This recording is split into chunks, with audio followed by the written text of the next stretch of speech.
Muito bem, vamos seguindo aqui com o Morning Show, gente. A manifestação do ministro Celso de Mello foi antes dos protestos desse domingo e o presidente Jair Bolsonaro compareceu a um dos atos na esplanada dos ministérios.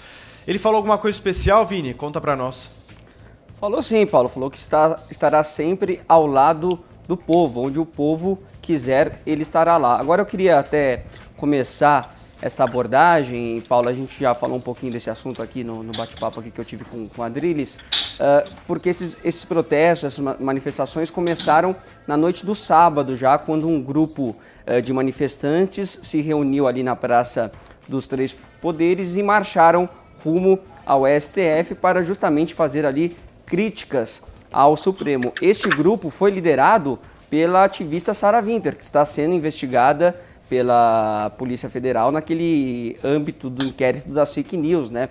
A investigação ali do STF que foi autorizada pelo ministro do Supremo, o Alexandre de Moraes. E eles vestiam, Paulo, uma roupa preta com máscaras e tochas de fogo. Esses elementos, essa estética, acabou sendo muito acusada nas redes sociais de estar também associada ali, atrelada a símbolos neonazistas, a símbolos de supremacistas brancos, até a Ku Klux Klan, que o Adriles mencionou aqui. A gente tem até o vídeo dessa marcha aí que foi liderada pela Sarah Winter, né, que foi intitulada de 300. A gente pode acompanhar um pouquinho aí na nossa tela essa marcha que eles fizeram rumo ao STF. E aí ontem uma nova manifestação, logo pela manhã, na esplanada dos ministérios, com uma carreata, logo pela manhã, faixas também de críticas ao Supremo, aquelas famosas faixas também pedindo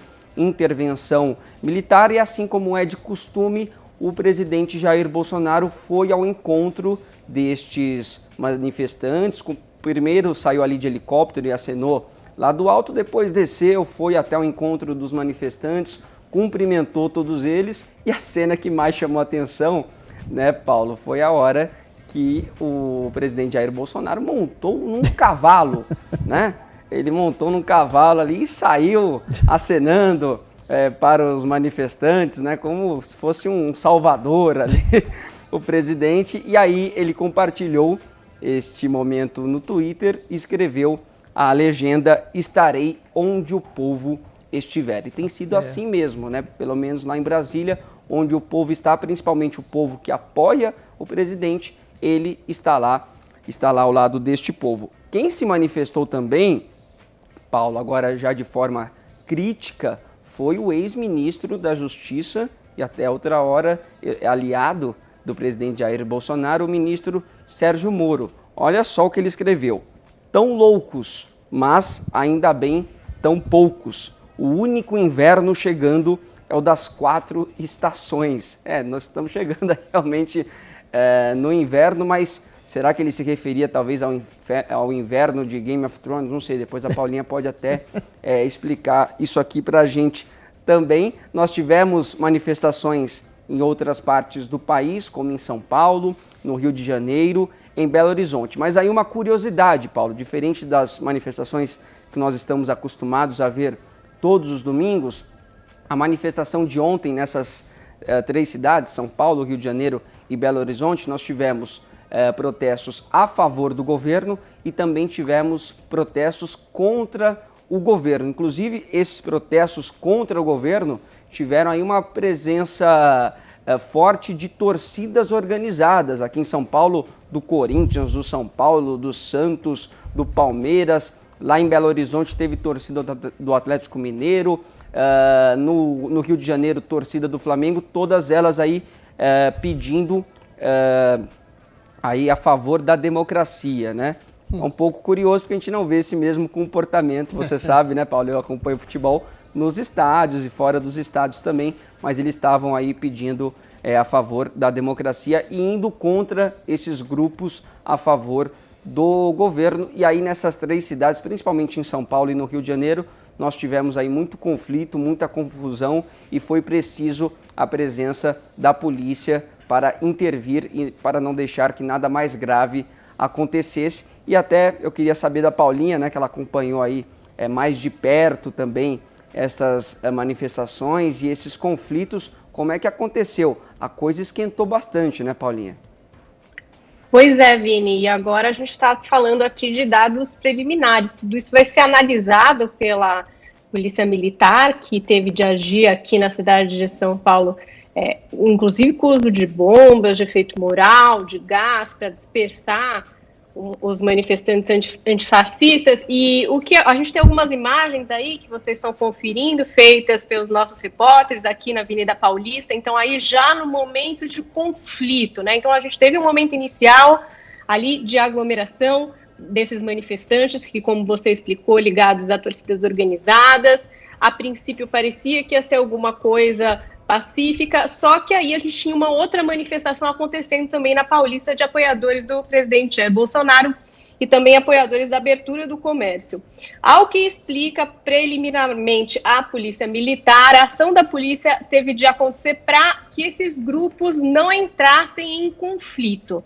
Tem algumas informações de que, por exemplo, um dos grupos exibia essa bandeira da Ucrânia, que o Adriles já citou aqui no programa, e que foi alvo de bastante discussão nesse final de semana.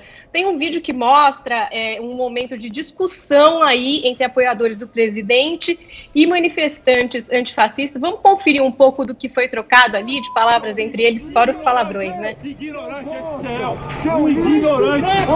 Vai estudar, vagabundo! Vai estudar! Vai estudar!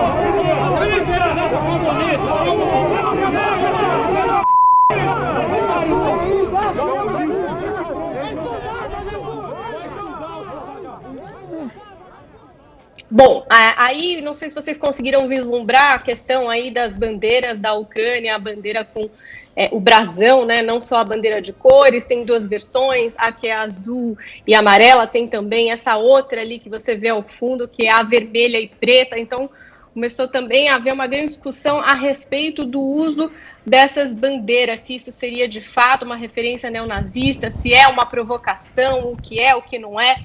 E aí a gente teve até o embaixador da Ucrânia, o Rostislava Tronenko, falando sobre o significado dessa bandeira. De acordo com ele, não se trata de um brasão neonazista. Ele explica que a bandeira rubro-negra simboliza a nossa terra e o sangue de nossos heróis derramados por liberdade.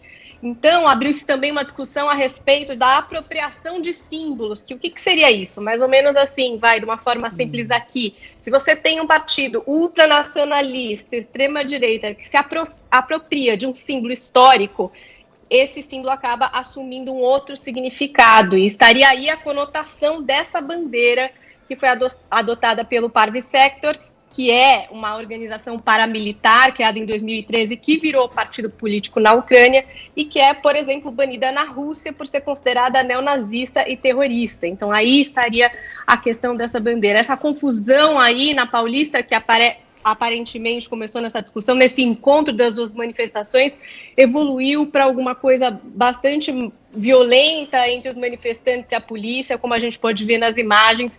Então, não acabou bem, não, essa história. Teve, inclusive, caçambas queimadas, 6 pessoas foram detidas, o que, aparentemente, era um evento pró-democracia, acabou em muita confusão. Ok, deixa eu colocar aqui nesse bate-papo sobre esse tema o deputado federal Orlando Silva, do PCdoB, que é nosso convidado aqui do Morning Show. Deputado, uma pergunta ao senhor. O senhor acha que é correto chamar essas manifestações que ocorreram ontem por parte de torcidas organizadas de manifestações pró-democracia? Quem diz qual o conteúdo da manifestação é quem convoca, né? Não sou eu que vou dizer qual o conteúdo que eles pretendiam fazer. Primeira coisa que eu considero que fazer concentração de pessoas no momento em que é necessário distanciamento social para combater o coronavírus, na minha percepção, é um erro. Todas as manifestações que reúnam muitas pessoas concentradas não deveriam acontecer. Essa é a minha percepção. Infelizmente, se tivermos que usar nessa fase redes sociais, que utilizemos redes sociais.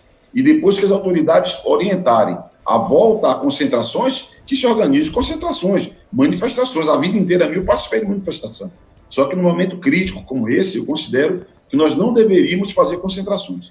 Primeiro isso. Segundo, eu saúdo toda a mobilização, toda a manifestação, todo ato no momento adequado, que tenha democracia na sua agenda, na sua pauta, né? Seja ela quem for, se Jair Bolsonaro fizer um ato pela democracia, eu vou aplaudir o ato pela democracia, sem provocação à instituição, sem ataque ao Supremo, sem pedido de intervenção militar. Toda a palavra pela democracia eu considero que é muito positivo. No caso das torcidas, eles até já haviam feito outras manifestações. Ontem, até onde eu vi informações da própria Polícia Militar, houve um estresse. O epicentro da confusão foi uma provocação de grupos com essa bandeira que a Paula se referiu aí. E o Adriles disse que é um erro querer fazer associações, é forçação de barra fazer associações, mas o fato é o seguinte: o presidente quer promover o leite produzido no Brasil, que reúna com a ministra da Agricultura e faça uma atividade promovendo o leite. Quando ele faz mero beber de um copo de leite, sendo que esse ato, já faz alguns anos, é identificado com grupos de supremacia branca dos Estados Unidos. Beber leite? Confunde, veja, existe um grupo alt-right nos Estados Unidos que faz no gesto de ingerir leite por conta da especulação que a população branca tem uma tolerância maior à lactose. Desse ato em si, que eu acho uma bobagem, mas esse ato é qualificado simbolicamente como uma das formas de expressão de supremacismo branco. Se você for ver, alguns youtubers bolsonaristas repetiram o gesto do presidente e falaram: entendedores entenderão.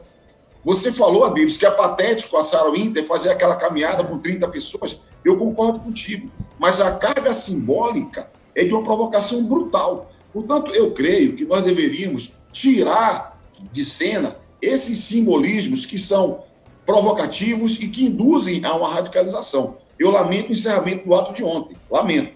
Mas eu vi uma cena que eu achei impressionante. Uma senhora com um taco de beisebol na mão. O que uma senhora faz com um taco de beisebol durante uma manifestação política na Avenida Paulista? Ela não foi lá brincar de taco, brincar de bets. Então, esse ambiente que nós temos que conscientemente... Deputado, nem quem levou pedra, né, deputado? Romper com esse ciclo. Vamos lá, Adriles. Eu acho uma coisa, eu acho que a gente está nessa discussão abstrata sobre símbolos e interpretação de símbolos e semióticas. Eu acho que a gente, sobretudo, tem que estabelecer uma interpretação dos atos, né?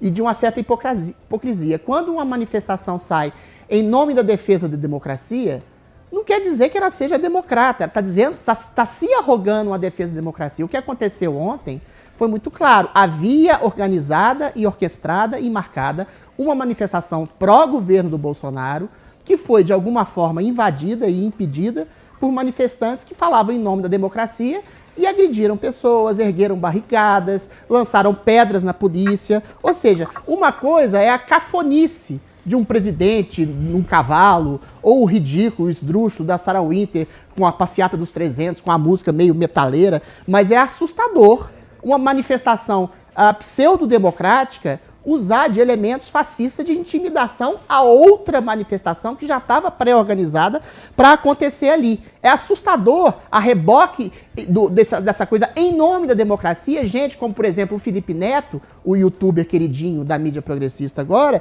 dizer que não tem diálogo com fascista, que tem que prender, tem que bater, tem que arruinar. Ou seja, quem são os fascistas? É quem você acha que são os fascistas? O princípio do fascismo é a hegemonia de um pensamento único que atomiza, que massacra o pensamento liberal e individual. É isso, parece, que está acontecendo. Eu concordo plenamente com você, deputado. Esse tipo de cartazes pedindo AI-5, intervenção militar, ou uma mulher com taco de beisebol, são símbolos realmente ruins. Mas as ações têm um peso muito maior. E o que a gente viu ontem foi exatamente uma manifestação falando em nome da democracia, contra o fascismo, agindo de maneira autoritária, fascista, agressiva e ditatorial.